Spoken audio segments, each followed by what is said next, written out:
Good morning to all students. Myself Vandana Thakur and today I am dealing with the topic mastitis. Mastitis definitions.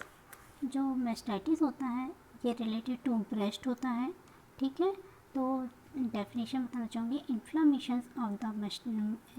of the breast that is called as mastitis means स्तनों का inflammation होना या स्तनों में प्रदाह होना, हिंदी में बोला जाए तो प्रदाह होना क्या कहलाता है, मेस्टाइटिस कहलाता है। तो इन्फ्लेमेशन ऑफ द ब्रेस्ट, और यह जो इन्फ्लेमेशन होता है ब्रेस्ट में वो कब होता है, जब परपीरियम होता है ना, और परपीरियम के पहले या दूसरे सप्ताह के दौरान इसमें मेस्टाइटिस होने की संभावना अधिक रहती है।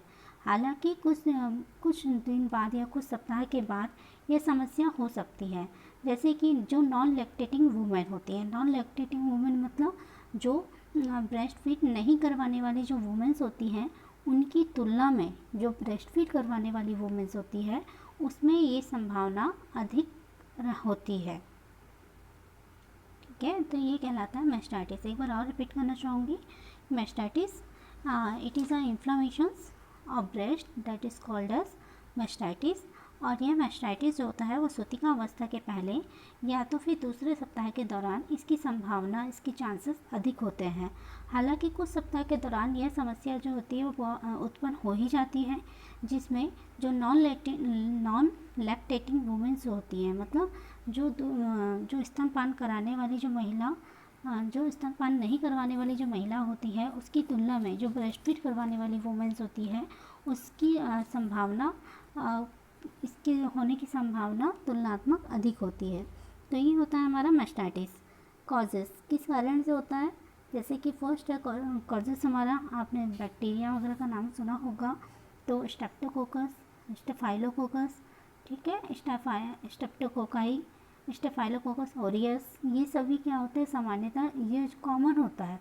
मतलब स्टेफाइलोकोकस ऑरियस होता है वो बहुत ज़्यादा कॉमन होता है, मोस्ट कॉमन होता है। और स्ट्रेप्टोकोकाई होते हैं, स्टेफाइलोकोकस होता है, ये सभी के कारण क्या होता है, इन्फ्लेमेशंस हो सकते हैं। नेक्स्ट है ये एनाटॉमी ऑफ द ब्रेस्ट है।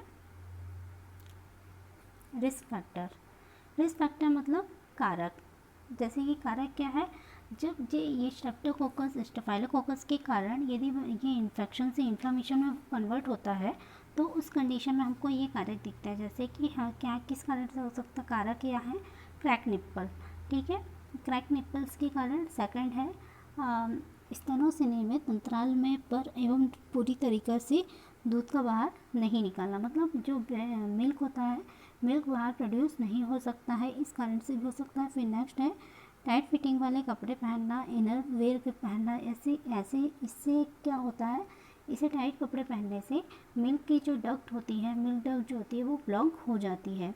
नेक्स्ट है फीडिंग के दौरान शिशु के स्तन के साथ अटैचमेंट नहीं होना। यदि हम फीडिंग करवा रहे हैं और फीडिंग के दौरान क्या होता है, जो निप्पल्स होते हैं, यदि निप्पल्स रहता है वो बेबी के माउथ से अटैच नहीं हो पाता है, तो ये भी एक प्रकार का कारक होता है। नेक्स्ट है अस्वच्छता होने से भी मेस्टाइटिस की संभावना अधिक होती है। नेक्स्ट है माँ के डायबिटीज़, लंबी बीमारी, एड्स आदि ग्रसित रोग जो होते हैं, या रोग जो प्रतिरोधक क्षमता होती है ना, इम्यून पावर कम होने की स्थिति में भी मेस्टाइटिस के होने की संभावना अधिक होती है। तो ये जो हमने 6 पॉइंट्स जो पढ़ा है, ये 6 पॉइंट्स क्या है, हमारे रिस्क फैक्टर्स है कि इनका होने से, यानी जैसे कि मिल्क डक्ट जो ब्लॉक हो जाती है, या मिल्क का प्रोडक्शन नहीं हो पाता, या निप्पल्स क्रैक हो जाते हैं, या अटैचमेंट नहीं हो पाता, या अनहाइजीनिक होते हैं, तो ये जो कारक जो होते हैं ना, यही मेस्टाइटिस की संभावना को और भी ज़्यादा बढ़ा देते हैं। नेक्स्ट है लक्षण, क्लिनिकल फीचर्स। जैसे सबसे पहले लक्षण में हमको क्या दिखेगा, शरीर के तापमान में वृद्धि होना स्टार्ट हो जाएगी, यानी फीवर जो रहता है वो 98.6 डिग्री फ़ारेनहाइट से भी एबव हो जाएगा। चिल्स हो सकती है क्योंकि फीवर आ रहा है, तो कपकपी के साथ बुखार आ सकता है, स्तनों में दर्द हो सकता है, स्तनों में सूजन हो जाएगी, असाधारण अस्वस्थता दिखाई देगी, सिर दर्द हो सकता है, स्तनों पर लाल रंग का क्षेत्र दिखाई देना, मतलब रेडनेस, जो ब्रेस्ट होता है वो पूरा एरिया रेडनेस हो जाता है। स्तनों के स्तनपान के दौरान अधिक दर्द का होना। इसमें क्या होता है, जब मास्टाइटिस की संभावना होती है उस टाइम पे यदि माँ जो रहती है यदि ब्रेस्ट फीड करवाती है उस समय दर्द अधिक हो जाता है। नेक्स्ट है उपचार। उपचार हम क्या कर सकते हैं, अभी हमको पता है कि हमने सबसे पहले कारण क्या पढ़ा था कि यह जो कारण होता है वो सूक्ष्म जीव मतलब बैक्टीरिया के कारण होता है। तो बैक्टीरिया में सबसे पहला कारण कौन सा था, बैक्टीरिया का कारण था स्टेफाइलोकोकस ओरियस, जो कि मोस्ट कॉमन होता है। तो हमको पता है कि ये सूक्ष्म जीव के कारण हो रहा है, मीन्स बैक्टीरिया के कारण हो रहा है। तो सबसे पहले हमको क्या ट्रीटमेंट देना चाहिए, एंटीबायोटिक, है ना। एंटीबायोटिक जो होता है वो इन्फेक्शंस को क्या करेगा, रिड्यूस करता है, ख़त्म करता है। तो हम सबसे पहले एंटीबायोटिक थेरेपी प्रोवाइड करते हैं। महिला को 7 से 10 दिन के तक हमको एंटीबायोटिक दी जाती है जिससे कि इन्फेक्शंस कम हो सके। और मास्टाइटिस के केस में सबसे ज़्यादा जो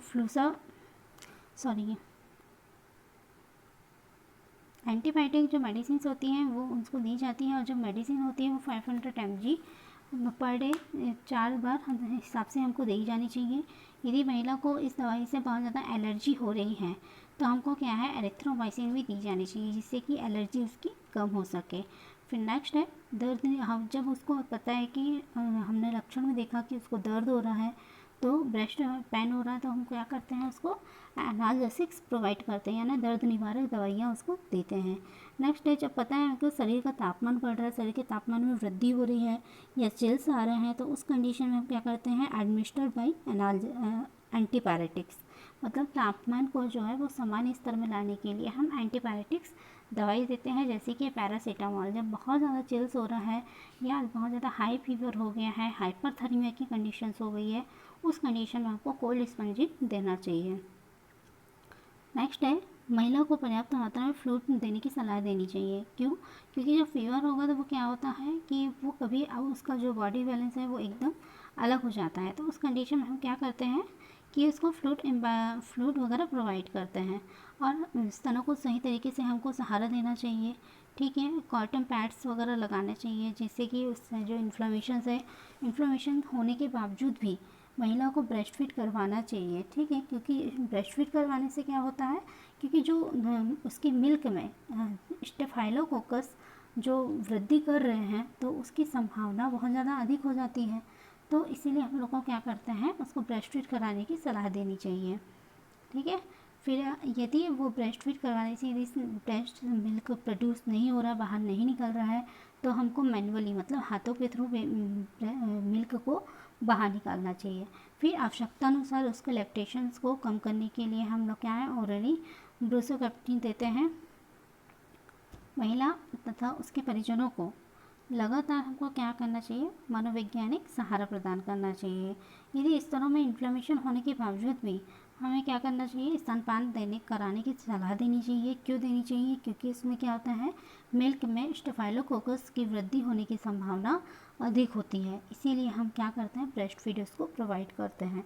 तो ये था हमारा उपचार। नेक्स्ट है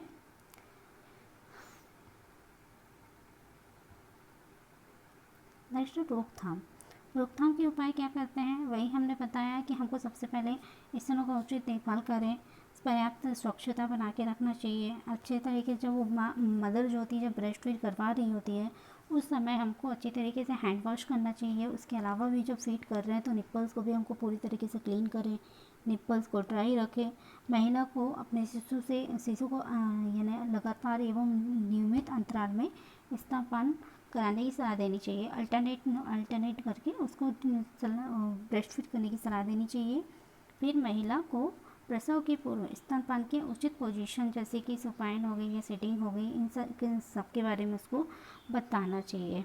यदि निप्पल की त्वचा जो कटी फटी हुई हो तो स्तनों को तुरंत उपचार करना चाहिए, और महिला को टाइट फिटिंग वाले कपड़े नहीं पहनने की सलाह देनी चाहिए, क्योंकि इससे जो मिल्क डक्ट जो होती है वो ब्लॉकेज हो सकती है। इस कारण से उसे थोड़ा सा लूज़ कपड़े पहनने की सलाह देनी चाहिए। ये नेक्स्ट है कॉम्प्लिकेशन मतलब जटिलताएं, और जटिलताएं में सबसे पहले क्या दिखा है, ब्रेस्ट एब्सिस का मतलब क्या होता है, जो ब्रेस्ट होते हैं, ब्रेस्ट में पस का फॉर्म हो जाना क्या कहलाता है, ब्रेस्ट एब्सिस कहलाता है। ओके, तो ब्रेस्ट एब्सेस मतलब पस फॉर्मेशंस का होना ब्रेस्ट के अंदर, pus formation in the breast. तो ये था हमारा ब्रेस्ट एब्सेस। मिल्क स्टेटिस, तो ये थी हमारी क्या जटिलताएँ। जब हम ट्रीटमेंट दे रहे हैं, रोकथाम कर रहे हैं, उसके बाद भी यदि वो ठीक नहीं हो पा रहा है तो ये कॉम्प्लिकेशंस हो सकते हैं। तो अभी हमने मेस्टाइटिस पढ़ा, तो मेस्टाइटिस में मैंने क्या पढ़ा है कि जो स्तनों का इन्फ्लेमेशन हो जाना क्या कहलाता है, मेस्टाइटिस कहलाता है। ठीक है, मगर ब्रेस्ट एब्सेस में क्या था, जब हम लोग इन्फ्लेमेशन हो रहा है और इन्फ्लेमेशन को हमने सही तरीके से केयर नहीं किया, ट्रीटमेंट प्रोवाइड नहीं किया, तो जटिलताएँ भी उत्पन्न हो सकती हैं। तो ये थी हमारी जटिलताएँ।